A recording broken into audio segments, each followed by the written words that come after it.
When you start waking up, the first thing you notice is that the world no longer feels random. What once looked like chance now carries meaning. You think of a friend, and the phone rings. You open a book, and the exact sentence you needed appears. At first, you wonder if you're just seeing patterns, but after a while, it feels like the whole universe is arranging itself, gently nudging you toward what you need to see. This is what many people call synchronicity. To the ordinary mind, it's just coincidence. To the awakened, it is as though reality has become a language, not made of words, but of signs and patterns. You begin to realize the universe doesn't communicate through sermons or commandments.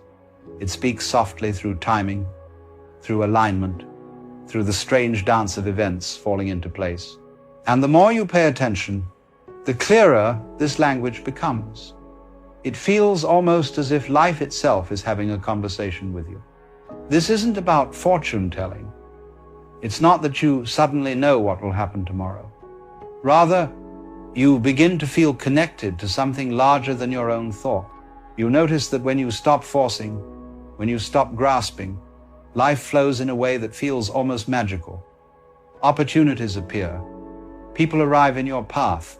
Problems untangle themselves in ways you could never have planned. It's as if reality rewards you not for control, but for trust. And then something stranger happens. You start to notice paradoxes, truths that seem to contradict each other, yet both feel real. For instance, you realize you are both the smallest speck of dust in this vast cosmos, and at the same time, you are the entire cosmos experiencing itself as you. You realize that letting go gives you more control than clinging ever did. That in losing yourself, you find yourself. To the ordinary mind, paradox is confusion. But to the awakened mind, paradox is a doorway. Think of it like music. A single note means nothing. But the harmony, the tension and release, the way opposites balance each other, that is where the beauty lies. Spiritual awakening gives you ears for that music. You begin to see that life is not meant to be ironed flat into certainty. It is meant to be lived in the play of opposites, joy and sorrow, gain and loss, chaos and order. Instead of fighting one side or clinging to the other, you start to embrace the dance. Another sign of awakening is how your dreams change. Once, they were just random fragments of your mind. Now, they feel alive, like they are speaking directly to you. You wake up with a sense that the dream was not just a story, but a message. Sometimes it's clear, sometimes it lingers like a symbol you cannot quite decipher, but you know it matters. It feels as though the boundary between your waking life and your dream life has grown thin. The two start to reflect each other, weaving a pattern that cannot be ignored. At this point, many people fear they are losing their mind. After all, society tells us that dreams are meaningless. Coincidences are accidents. Paradoxes are errors. But what is really happening is not madness, but expansion. You are beginning to see more of reality than before. You are not losing touch with life, you are touching it more deeply. And once you see this, you cannot return to the old way of being, because it would feel like shrinking back into a shell that no longer fits. Something else begins to shift too. The sense of being a separate, isolated self starts to dissolve. You feel, even if just for a moment, that the boundary between you and the rest of the world is not so solid after all. You notice how your breath is borrowed from the trees, how your food is borrowed from the earth, how your very thoughts are shaped by language you did not invent. And in this realization, a deep humility and a deep peace emerge. You are not separate. You are a wave of the same ocean. And yet, this realization does not erase individuality. In fact, it makes individuality shine more brightly. You begin to see that being part of the whole does not mean being erased. It means playing your note fully in the symphony of life. Your uniqueness is not a burden. It is your contribution to the great unfolding. So instead of pretending to be someone else, you begin to relax into who you truly are. You stop needing approval. You stop needing to perform. Life lived authentically is life lived beautifully. Life itself begins to feel mythological. You start to see your experiences, your challenges, even your struggles as part of a greater story. The characters you meet are teachers in disguise. The difficulties are trials meant to grow you. The blessings are not random, but gifts. Every day feels less like meaningless repetition and more like chapters in a living tale. Not because you are inventing it, but because you are awakening to the fact that life has always been this way. It has always been more than just survival. It has always been a great adventure in consciousness. When you begin to live this way, you notice how little control you actually need. Life is no longer a chessboard where you must calculate every move. It becomes more like a river. You learn to swim with the current instead of exhausting yourself against it. And when you do, you realize the river was never against you. The flow was always carrying you forward. It was only your clinging that made it feel like drowning. This is why awakened people often appear calm even in storms. It is not that nothing ever goes wrong for them. It is that they no longer see life as a series of interruptions to their plans. They see life itself as the plan. The accident, the delay, the unexpected turn, all of it belongs. And because it belongs, it no longer feels like an enemy.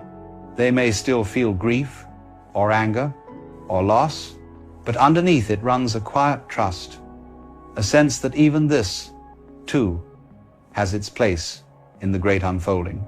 At this stage, something else begins to change. Your relationship with time. Before, life was always rushing forward. Tomorrow was more important than today, and yesterday was a heavy chain. But when you awaken, the present moment expands. You realize the past only exists as memory, the future only as imagination. The only place life ever actually happens is here and now. And when you rest in this moment, it becomes vast, luminous, enough. Time doesn't vanish, but it loses its tyranny. You are no longer enslaved by what if. You are free to live. This freedom from time changes everything. Small details become radiant. The way sunlight filters through the leaves, the sound of laughter in the distance, the simple act of breathing. Things you once overlooked become treasures. Because you are no longer racing toward a finish line, you can finally taste the richness of the step you are on. And in that richness, you discover that happiness is not something you chase. It is something you notice. It was here all along, waiting for your attention. You may also begin to notice how other people respond differently to you. Some will feel drawn, almost magnetized, by the ease you carry. Others may feel threatened because your presence quietly reveals the tension in their own. And that is all right. Awakening is not about convincing others. It is about being fully yourself and letting that authenticity ripple outward. Some will understand, some will not. But the beauty is, you no longer need them to. As you walk this path, another realization dawns that suffering is not the enemy. All your life, you may have run from pain, tried to bury it, tried to numb it. But now, you see that pain itself can be a teacher. Like fire that purifies metal, suffering burns away illusions. It strips off the masks. It shows you where you cling, where you resist, where you still fear. And once you stop fighting it, pain becomes less like punishment and more like initiation. It is the way life carves space inside you for deeper joy. Think of the cracks in clay that let the light through, or the pruning of a tree that allows it to grow stronger. Your struggles are not proof of failure. They are proof of transformation. And as you awaken, you begin to see that even the darkest nights are part of the journey. The dawn is not separate from the night. It grows out of it. And so does wisdom grow out of sorrow, strength out of vulnerability, peace out of chaos. Another thing you experience is a shift in how you relate to desire. Before awakening, Desire feels endless, one thing after another, always reaching, always hungry. But once you awaken, desire softens. It doesn't vanish, but it becomes lighter. You still enjoy life, beauty, love, creativity, but you no longer cling as though your existence depends on it. You can enjoy without owning. You can love without controlling. You can create without needing applause. Desire stops being a chain and becomes instead a dance. And then comes perhaps the most liberating experience of all. You begin to laugh at yourself, not in cruelty, but in lightness. You see how seriously you once took everything, your worries, your status, your plans, and you laugh because you realize none of it was ever as heavy as it seemed. This laughter is not dismissive. It is freeing. It is the recognition that life is not a problem to be solved, but a mystery to be lived. And in that laughter, you feel more alive than ever. By now, the world feels different, though nothing has changed outwardly. The streets are the same, the people are the same, the sky is the same. But your perception has shifted. You see the connectedness, the patterns, the hidden music. You understand that you are both actor and audience in this play of existence, and you no longer need to grip so tightly. You can let the play unfold moment by moment, knowing that every scene has its place. That is the essence of awakening, to live fully, to love freely, to see clearly without fear. When you live like this, something remarkable happens. You no longer feel like a stranger in the universe. You feel at home. The trees, the rivers, the people, even the chaos of the city, all of it feels like part of one great dance. You don't stand outside of it, trying to control. You are inside it, moving with it, as natural as a wave belongs to the ocean. And with this sense of belonging comes a deep rest, a rest not found in sleep, but in knowing you are exactly where you are meant to be. This rest is not laziness, it is aliveness. It frees you from the restless search to prove yourself. You don't need to impress, you don't need to fight, you don't need to always be on guard. Instead, you find yourself acting more spontaneously, more joyfully. Life becomes less about performance, more about participation. You say yes to the present moment, and in that yes, you discover freedom. And here's the secret. When you stop grasping so tightly, life begins to offer you exactly what you need, often in ways you could never have planned. Many people ask, what is the purpose of life? And yet, perhaps the better question is, what is the purpose of a song? You don't play music to get to the end of it. You play it for the joy of the notes, one by one. You don't dance to arrive at the final step. You dance to move, to feel, to be alive in the rhythm. Life is the same. Its meaning is not hidden in some distant goal. Its meaning is here, in the living, in the breathing, in the wonder of simply being. And when this realization truly lands, seriousness begins to dissolve. Not responsibility, not care, but the heavy seriousness that once made life a burden. You see the comedy of it all, the divine play.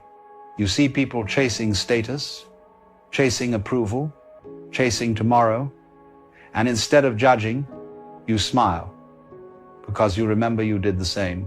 And maybe your smile, your presence, will be a small invitation for them too, to loosen their grip, to laugh, to see that the game is not as heavy as it seems. So here we are. Things only spiritually awakened people experience are not strange powers or distant visions. They are the simplest things, seeing life as a dance instead of a problem, noticing the beauty of the present moment, laughing at your own seriousness, and resting in the flow of what is. It is not about escaping the world, but about seeing it clearly. Not about becoming someone else, but remembering who you already are. And once you see this, once you awaken even a little, you cannot go back. The masks fall away, and life reveals itself not as a task, but as a miracle.